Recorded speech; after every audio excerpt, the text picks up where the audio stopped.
17-year-old Camille Dubois had mastered the art of discretion. Slender, with chestnut hair often tied back in a simple ponytail and clothes chosen for their neutrality, she glided through the corridors of the Lycée Saint-Germain like a shadow. Her family had moved to this peaceful town of Valois just 3 months earlier when her father had accepted a position at the local vineyard, and Camille's only desire was to get through her terminal year unnoticed. What her new classmates didn't know was that Camille had spent almost 10 years immersed in intensive judo training at her sensei's dojo back in Lyon. She was a multiple regional champion in her weight class, having sparred with opponents much bigger than her since her early teens. Her sensei, a former professional judoka, had taught her that true strength lay in self-control and respect, not in seeking conflict. When the family moved, her parents had begged her to leave that life behind and embrace a normal adolescence. "Please, ma chérie," her mother had pleaded, her eyes shining. "We've seen what that world can do. Your sensei's injuries, the constant pressure. We just want you to have a peaceful life here. Can you try to be a normal girl for a while?" Camille had agreed, partly because she was tired of being defined only as the judoka, and partly because she was genuinely curious about what a normal teenage life might be like. She carefully packed away her judogi, stopped talking about her past, and promised to keep her formidable skills completely hidden. The trouble started during her second week at Saint-Germain. The school was typically provincial: stone buildings, well-kept courtyards, and the usual hierarchy of social groups. Camille quickly understood the pecking order: the popular kids dominating the courtyard, the athletes owning the sports fields, the intellectuals monopolizing the library, and everyone else just trying to survive. Unfortunately, she also identified the bullies. Thibaut de Montaigne was the stereotypical high school king, desperately clinging to his fading power. An 18-year-old terminal student, he had repeated a year due to constant absenteeism. He had a tall, imposing build and the kind of arrogant swagger that comes from never being truly challenged.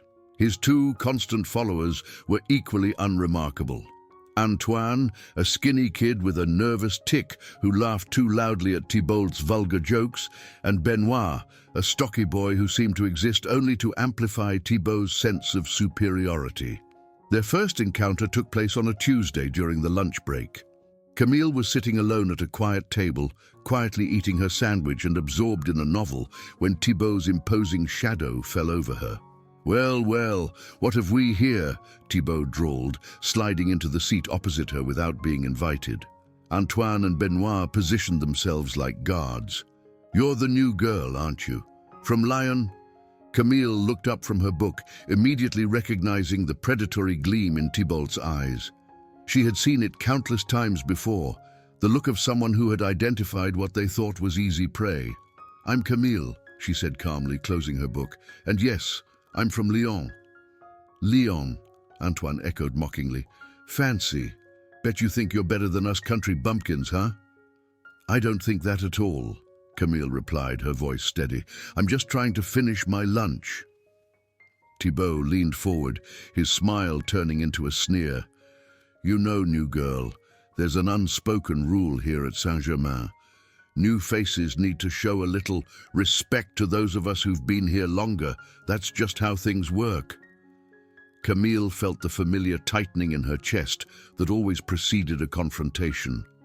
Every instinct her sensei had instilled in her screamed to assert dominance immediately, to show these boys that she was not to be messed with. But she had made a promise to her parents, and more importantly, she genuinely wanted to try a different path.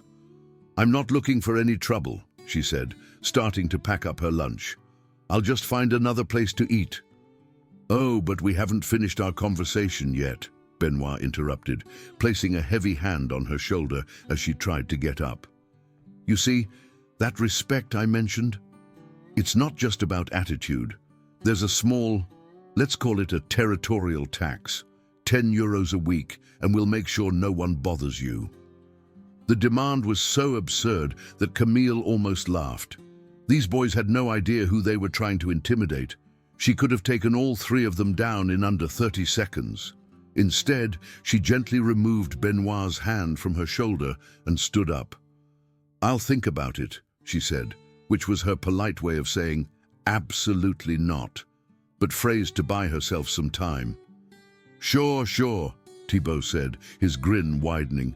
"Take your time, but don't take too long. We'll talk again tomorrow." That night, Camille lay in bed, staring at the ceiling, her mind racing.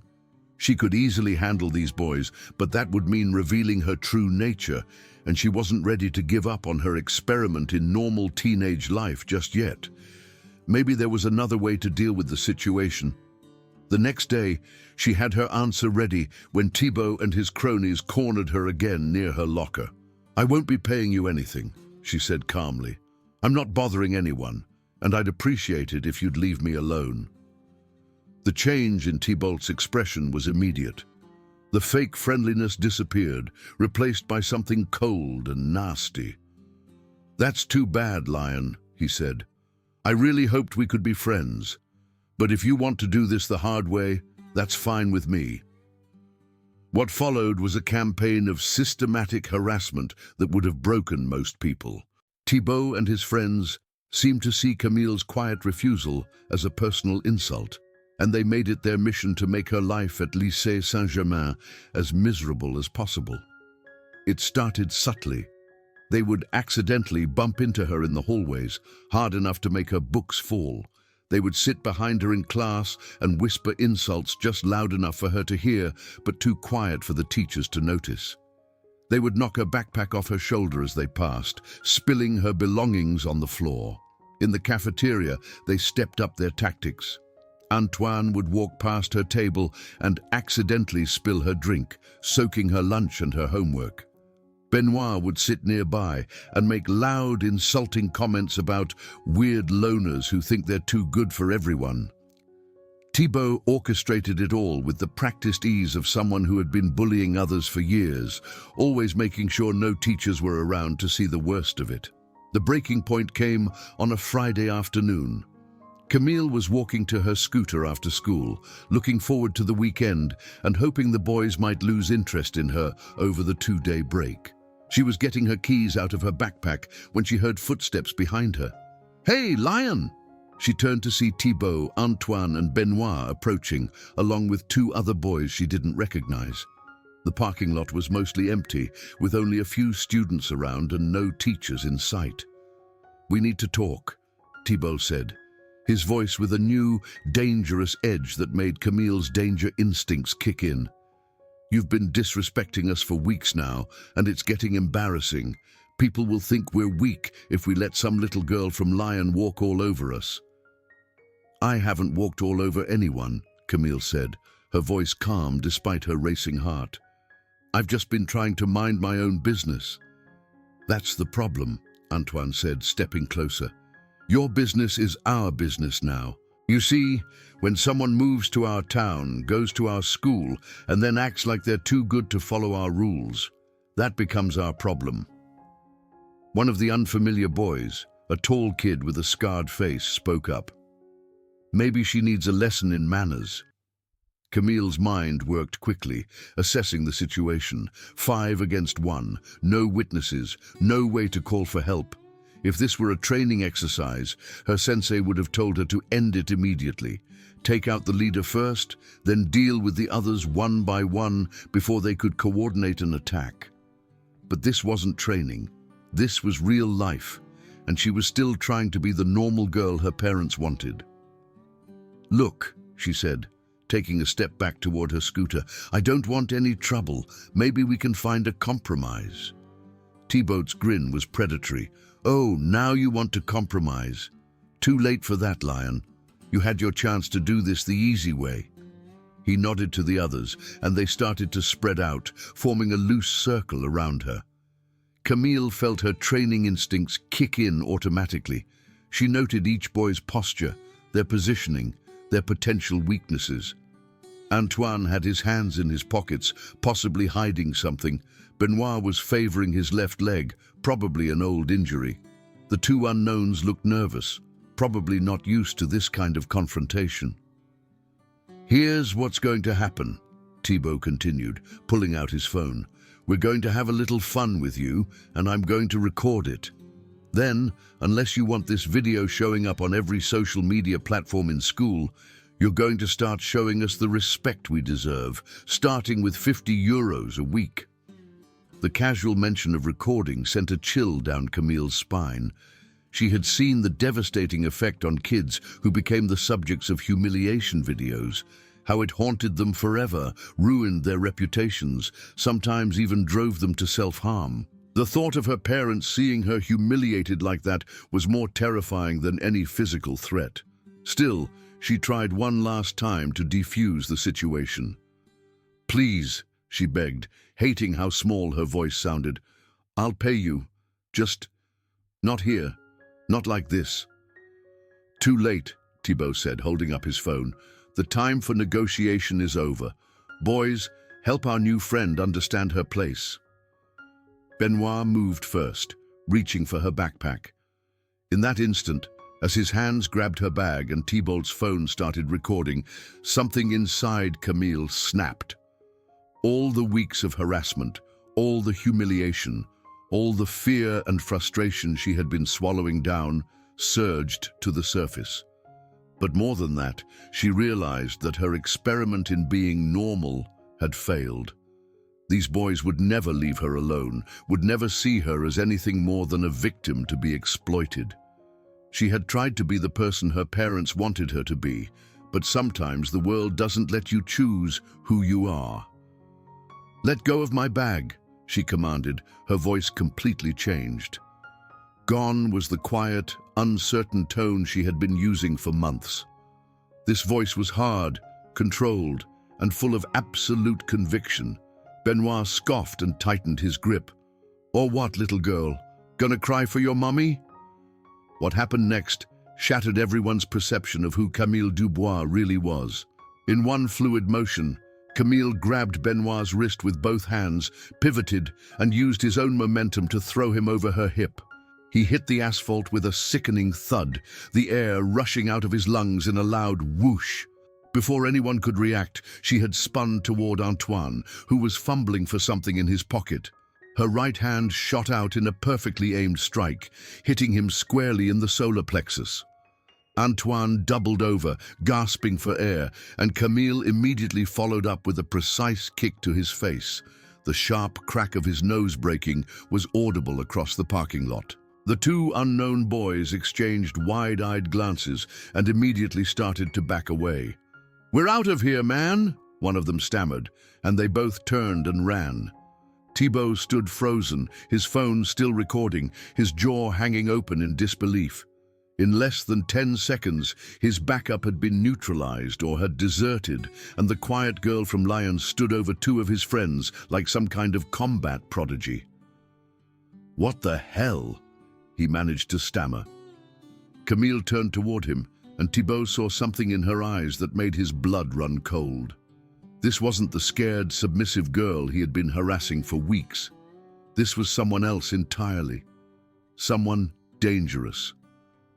10 years, she said, her voice eerily calm. 10 years of intensive judo training. Multiple regional champion. I've been holding back for months because I wanted to try being normal, but you wouldn't let me. Thibault's fight-or-flight response finally kicked in, but he chose poorly. Instead of running, he lunged toward her, convinced his size advantage would be enough to overwhelm her. Camille sidestepped his clumsy charge with ease, grabbed his outstretched arm, and used a simple arm lock to send him crashing to the ground. Before he could recover, she had moved behind him and secured a controlled chokehold around his neck, her arm positioned perfectly. "I could knock you unconscious right now," she whispered in his ear as he struggled weakly against her grip. "I could leave you here on the asphalt. Is that what you want?" Thibault's struggles became more frantic as he realized he couldn't break her hold. His vision started to blur at the edges, and pure panic set in. "Please," he gasped. I can't breathe." Camille held the chokehold for another few seconds, letting Thibault fully understand his helplessness, then released him. He collapsed forward, coughing and gasping for air. "Here's how this is going to work," Camille said, standing over the three boys. Benoit was still trying to catch his breath. Antoine was holding his obviously broken nose and whimpering, and Thibaut was clutching his throat. "You're going to leave me alone. You're going to leave everyone else alone too. No more demands for money, no more harassment, no more bullying. You're crazy," Thibaut wheezed. "No," Camille replied calmly. "I'm highly trained. There's a difference. I know exactly how much force to use and when to stop. But if you or your friends ever bother me again, or if I see you picking on anyone else, I won't be so gentle next time." She picked up Thibaut's phone, which had been recording the entire confrontation, and deleted the video. Then she dropped the phone on the ground next to him. "Oh, and Thibaut," she said as she walked toward her scooter, "if you're thinking about revenge or making up some story about what happened here, remember that I know where you live, where you work, and where you hang out. I've been watching you all for weeks. Don't test me." The ride home was surreal. Camille's hands trembled slightly from the adrenaline, but she felt something she hadn't felt in months: freedom. The constant tension she had been carrying, the fear that had been following her through the halls of Lycée Saint-Germain, was finally gone. When she got home, her parents immediately sensed a change. There was a new confidence in her posture, a peace in her expression that they hadn't seen since they'd moved to Valois. "How was school today, ma chérie?" her mother asked carefully. "Better," Camille said with a small smile. "Much better." That weekend, she unpacked her judogi for the first time since the move. On Monday morning, she walked into Lycée Saint-Germain with her head held high, wearing clothes that fit her properly instead of the baggy, shapeless outfits she had been hiding in. The change in the school's atmosphere was immediate and dramatic. Word of what had happened in the parking lot had spread over the weekend, growing in the telling until Camille had supposedly single-handedly defeated half the rugby team. The truth was impressive enough, but high school rumors had a way of taking on a life of their own. Thibaut, Antoine, and Benoit were conspicuously absent for the first few days of the week. When they finally returned, they were changed. Thibaut's swagger was gone, replaced by a nervous energy that made him flinch at sudden noises. Antoine wore a bandage across his obviously broken nose and avoided eye contact with everyone. Benoit walked carefully, still feeling the effects of his encounter with the asphalt. But the biggest change was in how they treated other students. The casual bullying that had been their trademark was gone. When they saw younger students being picked on by others, they actually stepped in to stop it. Word spread that Thibaut de Montaigne had become some kind of anti-bullying advocate, though no one could understand why. The truth was simpler. They were terrified of Camille and what she might do if she saw them going back to their old ways. For her part, Camille found herself in an unusual position. Students who had never spoken to her before were suddenly eager to befriend her. Teachers who had barely noticed her existence were now going out of their way to involve her in class discussions. The popular kids were trying to recruit her into their groups, but perhaps the most meaningful change came from the students who had been targets themselves. A quiet second student named Lucas approached her after lunch one day, his eyes wide with admiration and gratitude. "I heard what you did to Thibaut de Montaigne," he said nervously. "I just wanted to say thank you. He's been taking my lunch money since the beginning of the year, but he stopped after last week." Similar conversations happened throughout the week. Girl after girl, boy after boy, coming up to thank her for ending their torment. Camille realized that Thibaut and his friends had been terrorizing far more students than she had known, and her actions had freed all of them. 2 weeks after the parking lot incident, Thibaut de Montaigne did something no one at Lycée Saint-Germain had ever expected. He apologized. It happened during lunch, in front of the entire cafeteria. Thibaut walked up to Camille's table, where she was now sitting with a group of friends she had made since coming out of her shell, and cleared his throat nervously. "Camille," he said, his voice carrying across the suddenly quiet room. "I wanted to apologize for how I treated you. What I did was wrong, and I'm really sorry." The cafeteria was completely silent. Students at nearby tables had stopped eating to stare at the unprecedented scene of Thibaut de Montaigne, the school's former alpha bully, apologizing to the quiet girl from Lyon. "I accept your apology," Camille said calmly, "but you shouldn't be apologizing just to me. You should be apologizing to everyone you've hurt." Thibaut nodded, his face red with embarrassment and shame. "You're right. I've been thinking a lot about the kind of person I was, and I don't like what I see. I'm going to try to be better." Over the following weeks, Thibaut kept his word. He joined the peer mediation program, started volunteering with younger students, and became an advocate for anti-bullying initiatives. Antoine and Benoit followed his lead, and within a month, the trio that had once terrorized Lycée Saint-Germain had become unlikely champions for the marginalized. As for Camille, she found the balance she had been looking for. She wasn't the invisible girl she had tried to be, but she also wasn't defined only by her judo skills. She joined the school's self-defense club, started teaching introductory classes for interested students, and became a voice for those who couldn't speak for themselves. Her parents were worried at first when they found out what had happened, but they came to understand that their daughter had found a way to use her strength responsibly. She wasn't looking for fights, but she was no longer afraid to defend herself or others when necessary. On graduation day, as Camille walked across the stage to receive her diploma, she thought about the journey that had brought her to this moment. She had learned that sometimes you can't choose whether or not to be different. Sometimes the world forces that choice on you. But you can choose how to use your differences, whether to lift up or to tear down, whether to empower others or to destroy them. Thibaut de Montaigne graduated that day too, having made up his failed credits through summer courses and community service.